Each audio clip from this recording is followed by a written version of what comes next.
Bertemu Bayu kedua. Brianna tidur gelisah di atas tempat tidurnya. Sudah jam 1 malam, Elena masih juga belum pulang syuting. Kemana anak itu? Ya, ditelepon gak diangkat-angkat juga. Memang besok dia gak kuliah sampai mau jam 2 malam belum pulang juga. Gerutu Brianna seraya kembali menghubungi Elena. Karena merasa khawatir, Brianna keluar kamar lalu mengetuk pintu kamar Daniel. Tak lama Daniel muncul membuka pintu dengan wajah setengah mengantuk. Ada apa, Bri? Tanya Daniel. Artis solaku itu belum pulang juga. Ini sudah jam berapa? Tanya Brianna cemas. Daniel menguap lalu tersenyum. Kakak seneng deh kamu mencemaskan Elena. Ish, siapa yang mencemaskan dia?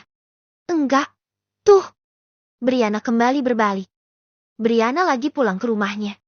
Papanya pulang dari luar negeri. Dia enggan pulang sebetulnya. Rumahnya mengingatkannya pada ibunya. Tapi karena papanya pulang, mau tak mau dia harus pulang.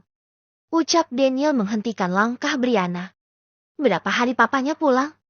Daniel mengedikkan bahu. Dasar artis sok laku. Datang seenaknya, pulang juga enggak bilang. Brianna menggerutu dan kembali masuk kamarnya. Daniel tersenyum senang melihat Brianna mengkhawatirkan Elena. Kedua gadis seumuran itu memang jarang akur, tapi sebetulnya mereka saling menyayangi dan kompak. Pulang ke rumah sendiri gak bilang-bilang. Tahu gitu aku tidur nyenyak aja dari sore. Brianna mengirimi Elena pesan. Dan tertidur pulas dengan cepat karena hatinya sudah tidak gelisah setelah mengetahui Elena pulang ke rumahnya. Keesokan harinya Brianna baru mendapat balasan dari Elena. Sorry semalam ngantuk berat. Pulang syuting jam 10 terus ngobrol lama sama papa sampai jam 12. Setelahnya tepar. Ci ada yang khawatir sama aku. Khawatir apa, kangen? Brianna membaca pesan balasan dari Elena lalu berdeci. Siapa yang kangen dia? Kangen. Ada juga aku bisa bebas bergerak lagi tidur sendirian. Brianna bangkit dari tempat tidur lalu segera mandi. Hari ini dia dan Valerie akan berangkat kerja bersama. Valerie sangat senang karena Albert menawarinya kerja di perusahaannya. Sebentar lagi kontraknya dengan para pelanggannya akan segera berakhir dan dia ingin hidup sederhana lalu meninggalkan apartemen. Valerie sibuk memilih baju formal. Dia belum sempat membeli baju yang kira-kira. Sahut Valerie. Pakai yang ada saja dulu. Ini banyak bajumu yang sopan dan formal. Pakai ini saja. Brianna memberi saran. Ini cukup oke memangnya? Tanya Valerie sangsi. Hei ayo cepat pakai. Nanti sepulang kerja kita shopping. Hunting baju-baju buat kerja. Ucap Brianna. Valerie segera menuruti saran Brianna karena waktu cepat berlalu. Aduh, kok aku deg-degan? Mana macet pula? Sudah telat ini, Bri. Valerie gelisah saat sudah berada di jalan. Di tengah kemacetan lalu lintas. Ya kamu kelamaan milih baju. Hari pertama interview sudah telat. Gerutu Brianna dengan senyum kecil. Kamu sering telat? Ya. Enggak. Tapi mepet saja waktunya. Baru kali ini telatnya nyaris 15 menit. Enggak apa-apa, nanti aku kasih penjelasan sama Albert. Enaknya yang calon istri bos. Telat juga bebas. Ujar Valerie. Enggak gitu juga. Enggak bisa bebas. Aku tetap harus mengikuti aturan perusahaan. Val. Sahut Brianna. Kemacetan pun terurai. Brianna segera tancap gas. Keduanya tiba di kantor dan langsung menemui Albert. Tasmu taruh di mejaku dulu saja. Ayo. Ujar Brianna. Valerie. Bayu melongo melihat Brianna muncul bersama Valerie. Valerie terkejut melihat Bayu ada di kantor Albert. Loh, kalian saling kenal? Tanya Brianna. Valerie kebingungan hendak menjawab apa. Ibu Brianna. Dipanggil Pak Albert segera ke ruangannya. Ujar salah seorang staf. Oh, iya. Ayo, Val. Brianna segera menggamit Valerie yang terpaku melihat Bayu. Bayu sendiri tak melepaskan pandangannya hingga Brianna dan Valerie masuk ruangan Albert. Enggak boleh lihat yang baru dan bening. Langsung itu mata enggak ngedip. Kau tegur laras pada Bayu. Bayu baru tersadar. Oh, aku mengenal gadis yang bersama Brianna. Namanya Valerie. Apa dia karyawan baru? Akan bekerja di perusahaan ini? Tanya Laras. Bayu hanya mengedikan bahu. 45 menit berlalu. Laras dipanggil ke ruangan Albert dan memperkenalkan Valerie sebagai pengganti lupa namanya kemarin yang kasus pencurian desain berlian Brianna. Laras pun mengenalkan Valerie pada semua staf di ruangan. Bayu sampai tidak berkedip karena ternyata Valerie adalah teman Brianna. Begitupun sebaliknya. Kamu kenal Val di mana?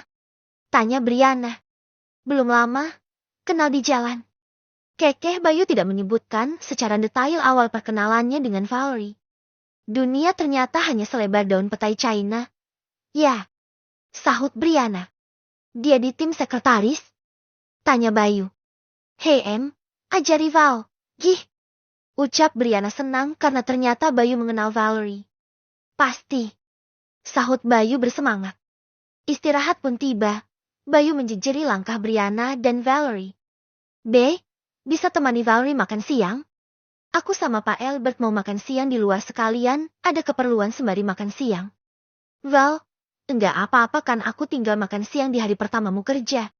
Enggak apa-apa, Bri. Sahut Valerie. Bayu dan Valerie menuju kantin, tapi lalu Bayu menggamit lengan Valerie dan membawanya ke parkiran. Kita juga makan di luar. Ajak Bayu pada Valerie. Valerie tak bisa mengelak. Dia masuk mobil Bayu tanpa kata. Hingga mobil Bayu meluncur keluar dari perusahaan Pearly, barulah Bayu bertanya pada Valerie. Kenapa pesanku hanya kamu baca saja dan teleponku kamu abaikan? Tanya Bayu. Valerie diam tak menyahut. Apa kamu tak mau berteman denganku? Tanya Bayu lagi. Valerie menghela napas dalam. Aku tak mau membuatmu malu karena berteman denganku. Bayu tersenyum kecil. Jangan suka berprasangka jelek pada seseorang. Siapa yang malu berteman denganmu? Niatku tulus ingin berteman denganmu. Rupanya Tuhan meridhai. Kamu akhirnya bekerja di Pearly dan bertemu lagi denganku. Valerie menunduk. Sebetulnya hatinya merasa senang bertemu dengan Bayu, tapi di sisi lain dia merasa tidak enak hati jika Bayu terang-terangan dekat dengannya di depan banyak orang. Aku takut ada yang mengenaliku dan mengetahui profesiku saat aku sedang bersamamu. Bayu lagi-lagi tersenyum. Jangan bahas profesimu dulu. Aku hanya ingin berteman denganmu. Nah, sudah sampai. Bayu memarkir mobilnya di depan sebuah restoran yang tidak terlalu ramai tapi cukup banyak pengunjung. Ayo. Bayu menarik tangan Valerie agar berjalan bersisian dengannya. Bayu memilih meja kursi dekat jendela dan agak ke sudut ruangan. Dia segera membuka buku menu. Valerie? Tanya seseorang. Valerie menengadah dan dia terkejut. Kamu tidak kuliah? Siang-siang juga kamu melayani para pelangganmu. Nanti malam aku bisa pergi denganmu, kan? Seperti biasa, aku akan transfer sejumlah uang terlebih dulu ke rekeningmu. Ucap seorang pria separuh tua. Valerie gemetar. Inilah yang dia khawatirkan jika pergi bersama lelaki baik-baik seperti Bayu. Jadi kamu melayani lelaki muda juga. Setauku kamu selalu bermain dengan lelaki-lelaki tua sepertiku. Tua tapi punya banyak uang dan memanjakanmu asalkan servismu selalu memuaskan. Kekeh pria tua itu pelan tapi jelas terdengar oleh Bayu. Bayu berdiri. Dia memandang tajam pada pria parubaya di hadapannya.